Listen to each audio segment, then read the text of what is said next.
Guys, ഇപ്പോൾ ഞാനുള്ളത് നമ്മുടെ കൊടക് ജില്ലയിലെ ശ്രീമംഗലം എന്ന് പറഞ്ഞൊരു സ്ഥലത്താട്ടോ. നല്ല ചില്ലി പോർക്കും പിന്നെ അതുപോലെ ചോറോ അങ്ങനെ എന്ത് കിട്ടുന്ന ഒരു സ്പോട്ടാണെന്ന് അറിഞ്ഞിട്ട് വന്നതാണ്. നമുക്ക് പോയി നോക്കാം. സംഭവം ഇവിടെ വന്നാൽ ഒരു ബിയറൊക്കെ മേടിച്ചിട്ടുണ്ട്. നല്ല തണുപ്പും.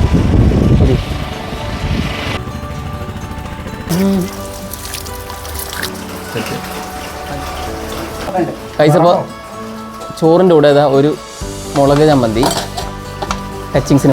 ഇവിടെ നല്ല തുടങ്ങുകയാണ്. അങ്ങനെയല്ല തുടങ്ങുന്നുണ്ട്, അവിടെ നിന്നാണ് തുടങ്ങുന്നത്. Cameraman fast. നല്ല കർണാടക സ്പെഷ്യലി സാമ്പാർ കേട്ടോ, പോർക്ക് ഗ്രേവി. ഗൈസ്, അപ്പോൾ ഇതാണ് ഇവിടുത്തെ ചില്ലി പോർക്ക് കേട്ടോ.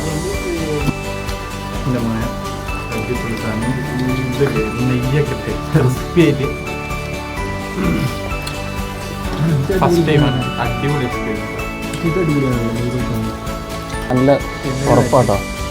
കണ്ടോ